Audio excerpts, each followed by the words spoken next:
মহাপ্রভুর মতো এরকম প্রেমের অবতার আর হয়নি।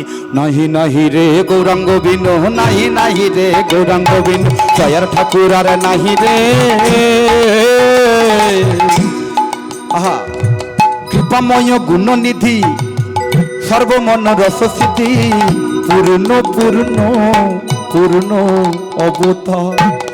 দেখেছেন, রাম আদি অবতারে ক্রোধে নানা অস্ত্র ধরে, রাম আদি অবতারে ক্রোধে নানা অস্ত্র ধরে, কত অসুরের করিল সংহার, কত অসুরের করিল সংহার।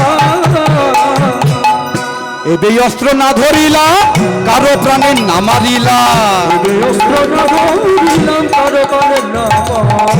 চিত্ত শুদ্ধি এই জগতের জীবের কলির জীবের চিত্ত শুদ্ধি করালো সবাকার।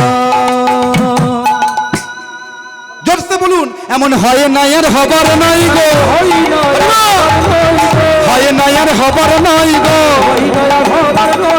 চপল গোপাল কেঁদে বলে, চপল গোপাল কেঁদে বলে, চপল গোপাল কেঁদে বলে, নিতাই গৌর হরিব।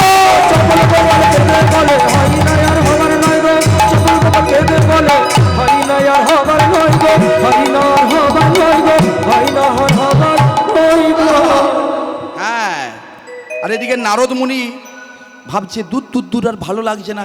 একলি বসিয়া নারদ চিন্তে মনে মনে, একলি বসিয়া নারদ চিন্তে মনে মনে, কোথায় রহে শুদ্ধ ভক্তি পাইব কেমনে, কোথায় রহে শুদ্ধ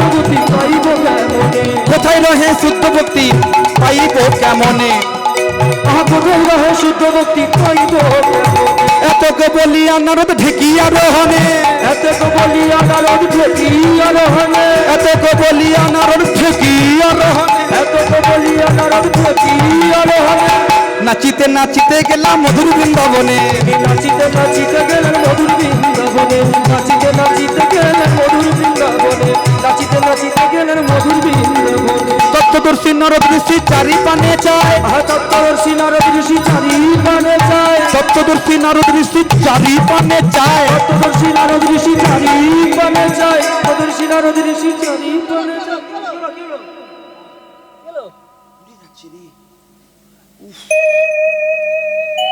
কোথা হতে তাপ আসি লাগে মোর গায়ে, কোথা হতে তাপ আসে লাগে মোর গায়ে, কোথা হতে তাপ আসে লাগে মোর গায়ে, কোথা হতে তাপ আসে লাগে মোর গায়ে।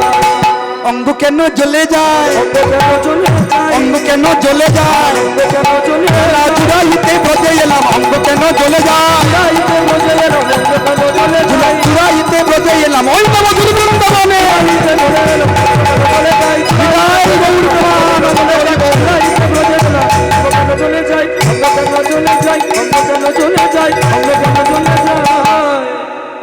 এই বৃন্দাবনে যখনই প্রবেশ করেছে, বৃন্দাবন তো আর সেই বৃন্দাবন নেই মা। বৃন্দাবন তপ্ত দগ্ধ হচ্ছে, মরুভূমিতে পরিণত হয়েছে। কোকিলের কুজন শোনা যায় না, ভ্রমরের গুঞ্জন শোনা যায় না, যমুনার উজানার আর কুলুকুলু শব্দে বহে না, আর বৃক্ষ আদি লতা গুল্ম আদি সবাই যেন ক্রন্দন করে করে শুকিয়ে নিস্তেজ হয়ে গেছে।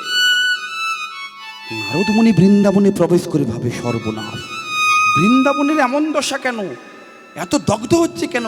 ওই তাপের উৎস খুঁজতে খুঁজতে খুঁজতে খুঁজতে গিয়ে পৌঁছেছেন কোথায়?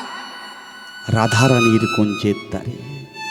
রাধারানী একবার কৃষ্ণ বলছে, কৃষ্ণ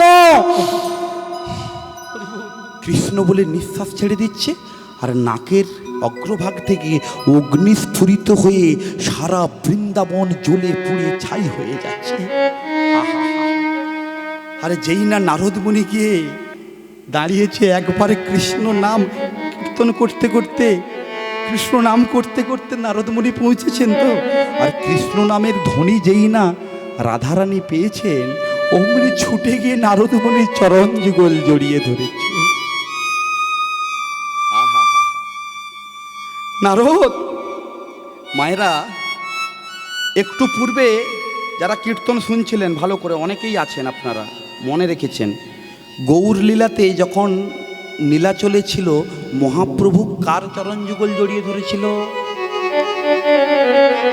বণিকের চরণ যুগল জড়িয়ে ধরেছিল। কারণ মহাপ্রভু নিজে রাধাভাবে বিভাবিত হয়েছে, আর ওই বণিককে মনে করেছিলেন ওই মনে হয় নারদ মুনি, আর এখানে নারদের চরণ ধরিয়ে ধরেছে আমার রাধারানী। বলো বলো বলো বলো কৃষ্ণ, বলো বলো কৃষ্ণ কোথায়, কোথায় গেলে কৃষ্ণ পাবো? বলো বলো কৃষ্ণ কোথায়, কোথায় গেলে কৃষ্ণ পাবো? তোমরা বলো বলো কৃষ্ণ কোথায়। নারদ মুনির চরণ যুগল জড়িয়ে ধরে ক্রন্দন করছে রাধারানী, এত ক্রন্দন করছে। আর নারদ মুনি নিজের মধ্যে নিজে না থাকতে পেরে তিনি বলছেন, শোনো রাধে, তুমি কি এমন রূপ দেখলে?